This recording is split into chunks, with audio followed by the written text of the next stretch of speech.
Okay, this is now the 5 Minute Tarot for the 3rd of July 2017, and today we're looking at a video from Lisa, who's participating in this idea of figuring out what's the direction we should take the channel in. And so what I did was I kept the whole video that she sent me. It's about 8 minutes, and again, I recorded my comments, and I'm cutting them in between bits and pieces of what Lisa has to say. And giving you the whole thing so that you can see somebody else in action. This is somebody in Portugal, but she's doing a reading in her own way, and you can see how different she is from what Robert did yesterday. But even though she got a different card, in this case, she got the Temperance card, in a lot of ways, she and Robert both talk about the same kind of thing. And so you're also going to notice, or you'll be able to see with her in the video, how she kind of figures out what to say at the moment of looking at the picture. And so, because she's got the card and she's looking at it and talking about what's there and putting it together with a question, and it's a good method. And I think with practice, if you take that kind of approach to looking at a card and doing a reading, it becomes easier. And this applies to everybody. So here's Lisa. Hello, Mr. Ballantrae, and thank you. I'm in. So I've shuffled the cards for the question, what's the best way to move this channel forward for all of us? And I'm turning the card over now. And all right, Temperance reversed.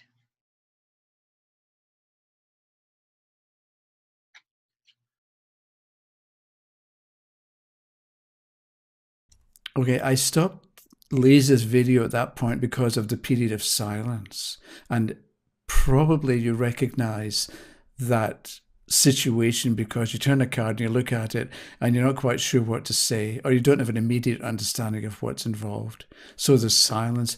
And if you're doing a reading for somebody else, they might not mind. They might be okay with you sitting there not saying anything.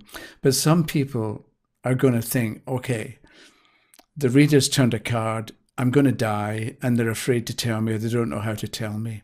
So in many ways, turning a card, not saying anything in a live situation with a questioner, that's kind of awkward. So I would suggest that if you turn a card and you don't know what to say, talk about the card, describe it.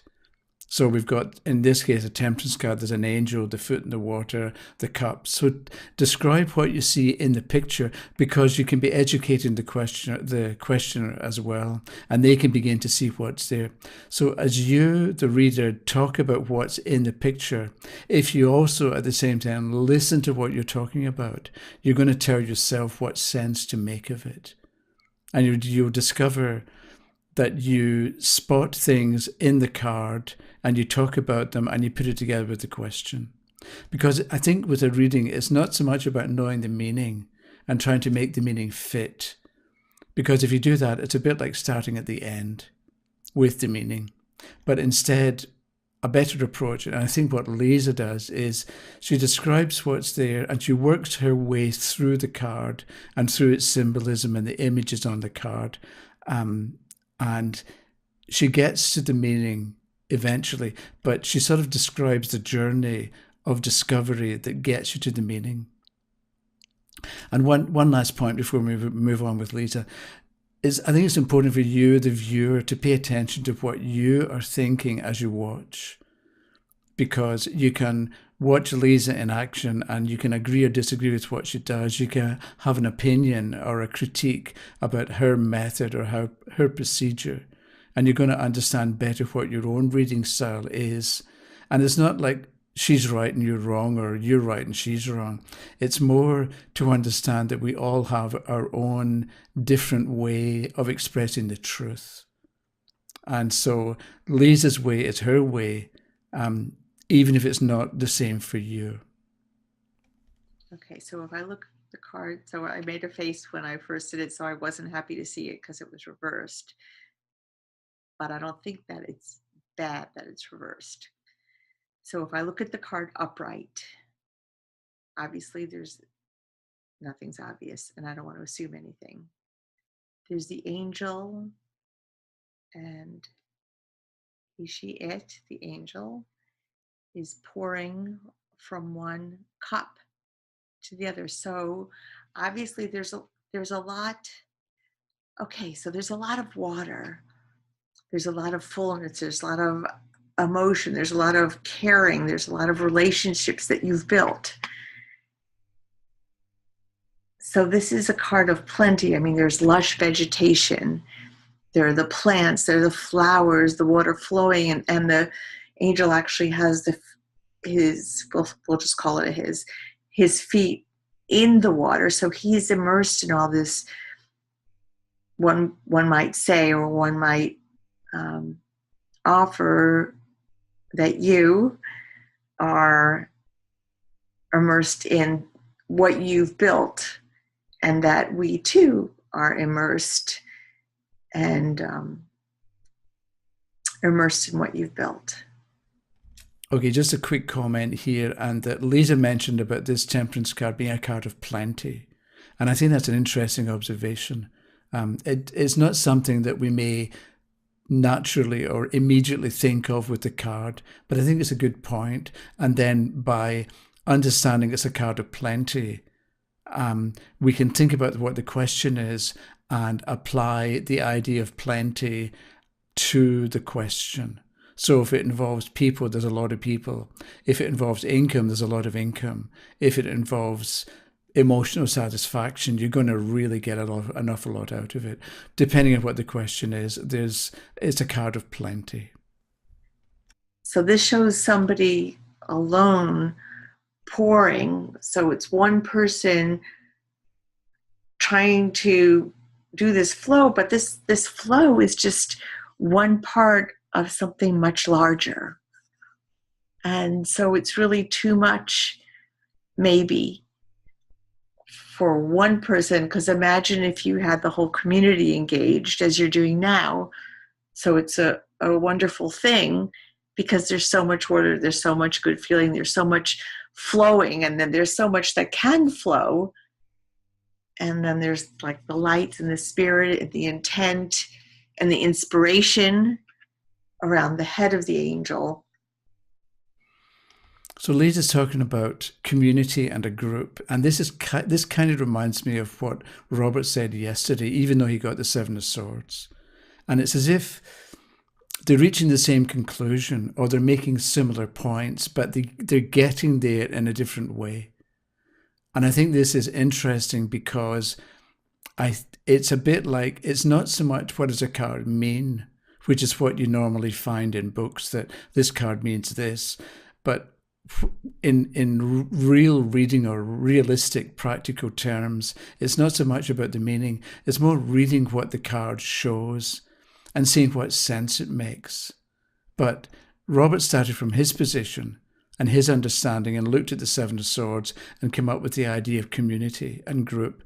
And Lisa starts from her position and has a Temperance card and sees the idea of groups and collaboration. I think she uses that word later, in the card, even though if you look in a tarot book and under the Temperance card, you're probably not going to find an apparent meaning that the card represents collaboration or involvement with groups. But these two readers got it right, I think. So it's all wonderful intent, and if we look at the vegetation in the mountains, there's so many ways it can go. So let me return to the question.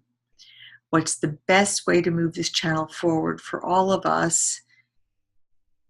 But it was reversed. So instead of one person trying to control the flow of everything and make it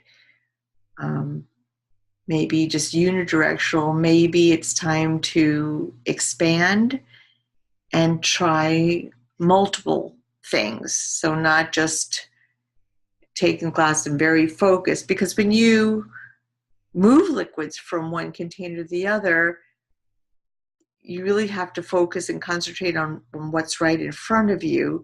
So because it's reversed, maybe that's an indication to look up, and maybe the 2 days off or the other days you've taken off in the past, maybe that's just about giving yourself some time, space, breath to not be right on top of the cards and right on top of the community. And So we just saw that Lisa went back to, she reminded herself of what the question is. And that's a good thing to do from time to time, because you remind yourself you're looking at the card, and you can get involved in what the card shows.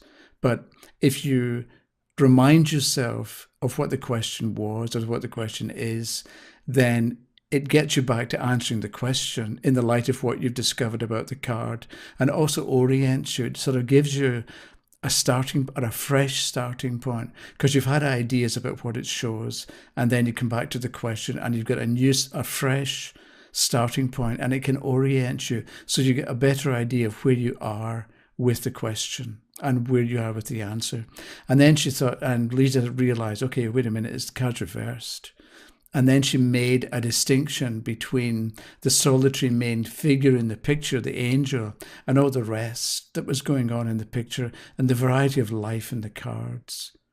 And so that led her to, or she was able to highlight the difference between the one and the many. And so that can lead on to the idea of collaboration.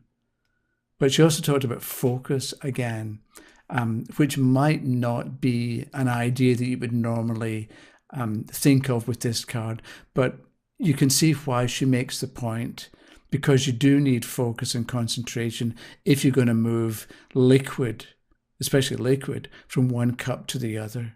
So she's seeing what's in the picture and relating it to and making sense of it for the card, and drawing some human behavior, human activity from what's going on in a two-dimensional picture. Then again, I know that you're doing more than one thing. I mean, you've got the astrology, you've got the tarot books, you've got the John Sarah, there are a lot of things that you're already doing. So it's temperance reversed. Temper, as you've taught us, is you take away the impurities so that it's stronger. So maybe what's the best way to move this channel forward for all of us? We certainly don't want to weaken any of the quality or any of the content. So let me pause because I need to think about this. Okay. So Lisa talked about tempering metal, meaning removing impurities and making it stronger. But at the same time that she did that, she actually had the card in her hand and she turned it upside down physically. And I thought maybe when you're doing a reading, it can be important to hold the actual card that you're talking about and move it about. I personally don't do that. I just leave them on the table. But it reminded me, with neuro-linguistic programming, which is NLP, they say there are 3 types of people: auditory people, visual people, and kinetic people. So auditory people, you tell them what to do, they do it. Visual people, you show them what to do and they'll do it. With kinetic people, you get them involved in activity, and that enables them to do what they have to do. And it's interesting with Lisa, because she actually took the card and she looked at it, and then she actually physically turned it upside down, as if by turning upside down, that triggered the understanding about how to relate the fact that the card is reversed to the question and the meaning of the card. So I noticed in the card, when I took a minute to just look at it, that there's a path, and it cuts a very clear path through all this stuff that's happening down here, and it goes to where there's a very, like, the sun and what looks like maybe inspiration. So it might be saying that what might be best is, instead of having the burden of everything coming from you, although the angel's clearly not burdened, this is what they do, but because it's reversed, maybe like what you're doing now, have a path so it's focused, but it's maybe collaborative. Maybe it's bringing in, so maybe your idea of writing a book, maybe it's a collaborative book, a collaborative vlog. So at this point, Lisa noticed the path in the card, and she remembered the question was about what direction should we take the channel in. So it's a direction, and so having the idea of a path to follow is important. And so she makes the connection and talks about that path and the long-term future and so on. But with another question, a different question, the idea of moving on or following a path isn't really what's going on. So remembering the question can help you to do the reading. I can't think of another question offhand at the moment, but there will be certain questions where the Temperance, maybe it's about a relationship and the Temperance card comes up. So it's more how you relate to each other rather than having a long-term goal in mind. But in this case, to do with what are we going to do with the channel, having a direction is important. And she also used the word collaboration, a bit like Robert. And then that reminded me of a comment from Dale he left a YouTube comment, and he made some really interesting points about the Seven of Swords that he got from listening to Robert talk. And I thought, okay, maybe what I'll do is, and it's the idea of collaboration and partly what Robert said, and I thought maybe I could take Dale's comments and put them on a website, and then as you have other ideas or comments about it, we could have a collaborative effort that way and produce something bigger and better. Then I was making dinner tonight thinking about that, and I thought, what about intellectual property? Because maybe it's one thing for me to reply to a YouTube comment, but if I take Dale's comment and do something with it and put it somewhere else, I'm not saying that Dale will do this, but it sort of gets you into the idea of maybe there's intellectual property and I can't legally, without Dale's permission, move his comment from YouTube onto a different website, which reminded me of Robert's Seven of Swords, that maybe I ought to pay attention to intellectual property and not just assume that because we're all in this together, it's going to be okay to do it. Maybe I should be careful as well. Not that the people so far are going to sue me, but maybe it's important to also think about intellectual property and the legality of taking people's opinions and comments and ideas and putting them in a place other than the place where they sent them. But